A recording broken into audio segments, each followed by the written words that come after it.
আপনি কি কখনো গভীর রাতে ঘুম থেকে জেগে উঠে অনুভব করেছেন কেউ আপনাকে দেখছে? এমন সময় গা ছমছম, গায়ে যেন কাঁটা দিয়ে উঠছে।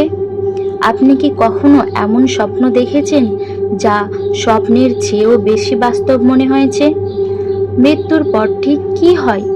আত্মা কি সত্যিই বিদ্যমান, নাকি এটি আমাদের কল্পনার ভয়ানক প্রতিচ্ছবি?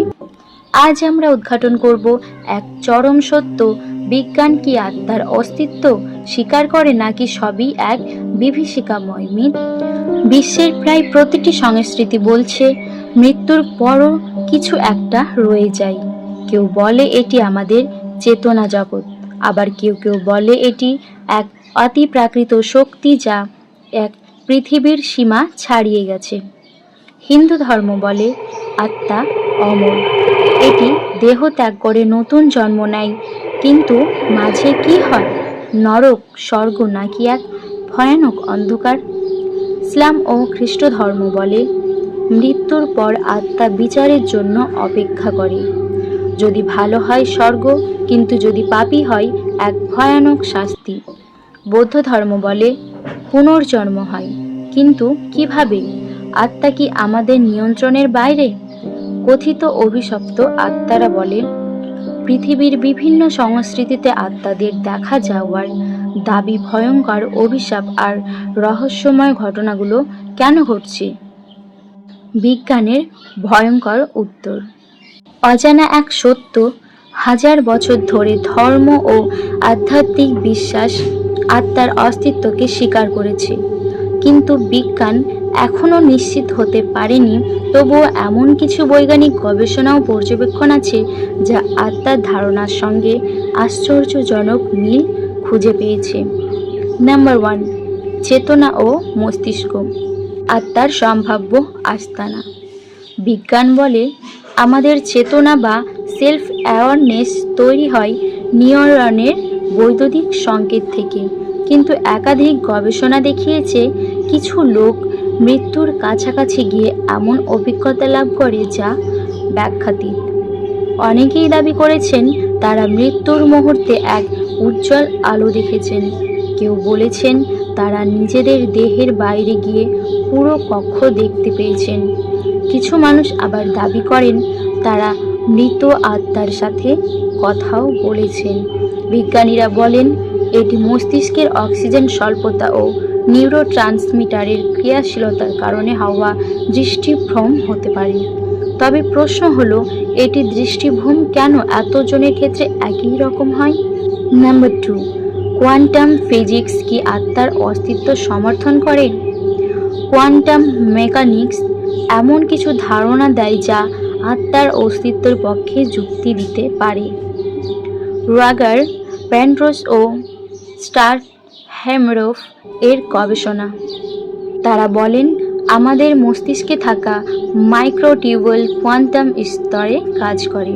যখন কেউ মারা যায় তখন এই কোয়ান্টাম তথ্য মস্তিষ্ক থেকে মুক্ত হয়ে যায়। কিছু বিজ্ঞানীর মতে এটি হতে পারে আত্মার বৈজ্ঞানিক ব্যাখ্যা।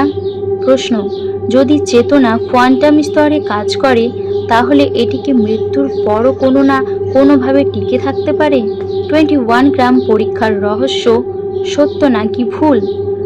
1907 সালে ডক্টর ডানকান ম্যাকডুগাল দাবি করেন মৃত্যু হলে শরীর থেকে 21 গ্রাম ওজন কমে যায়, যা তিনি আত্মার ওজন হিসাবে উল্লেখ করেন। আধুনিক বিজ্ঞান বলে এটি হয়তো শরীর থেকে বাতাস বা তরল বের হয়ে যাওয়ার ফলে হয়েছে। কিন্তু কেন শুধু মৃত্যুর মুহূর্তেই এই ওজন পরিবর্তন হয়? নাম্বার 4, হিউম্যান বায়োফিল্ড ও আত্মার সম্পর্ক। বিজ্ঞান বলছে প্রতিটি জীবের শরীরে বায়ো ইলেকট্রোম্যাগনেটিক ফিল্ড আছে। মৃত্যুর সময় এই শক্তি কোথায় যায়? যদি এটি ধীরে ধীরে মহাবিশ্বের অংশ হয়ে যায়, তবে কি আমরা শক্তির রূপান্তর হিসাবে বেঁচে থাকি? ইনস্ট্যান্ট এর energy can not be destroyed সূত্র অনুসারে আমাদের জীবনী শক্তি হয়তো মৃত্যুর পর অন্য কোনো রূপে থেকে যেতে পারে। হান্টিং ও বৈজ্ঞানিক বিশ্লেষণ। কিছু বিজ্ঞানী পরিত্যক্ত স্থানগুলোতে ইনফ্রারেড সেন্সর ও সাউন্ড ফ্রিকোয়েন্সি ব্যবহার করে আত্মার অস্তিত্ব খোঁজার চেষ্টা করেছেন। অনেকবার দেখা গেছে নির্দিষ্ট স্থানে অস্বাভাবিক ইলেকট্রোম্যাগনেটিক সিগন্যাল ধরা পড়ছে।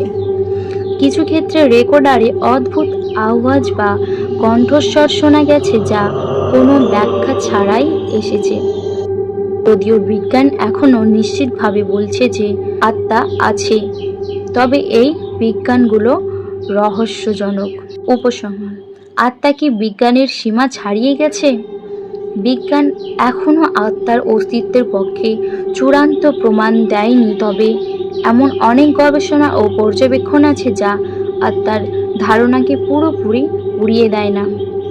যদি আত্মা না থাকে, তাহলে মৃত্যুর কাছাকাছি গিয়ে মানুষ কেন একই অভিজ্ঞতা লাভ করে? কোয়ান্টাম তথ্য ও চেতনার মধ্যে সম্পর্ক কি? কেন কিছু জায়গায় বৈজ্ঞানিকভাবে ব্যাখ্যাতীত শক্তি ধরা পড়ে? বিজ্ঞান ও আধ্যাত্মিকতা হয়তো আলাদা, তবে হয়তো একদিন তারা এক বিন্দুতে মিলবে। আপনার কি মতামত? বিজ্ঞান কি আত্মার অস্তিত্ব প্রমাণ করতে পারবে, নাকি এটি চির রহস্যই থেকে যাবে? কমেন্টে জানাবেন। ভিডিওটি ভালো লাগলে লাইক করুন, চ্যানেলে নতুন হলে অবশ্যই সাবস্ক্রাইব করবেন আর বন্ধুদের মধ্যে শেয়ার করে দিবেন।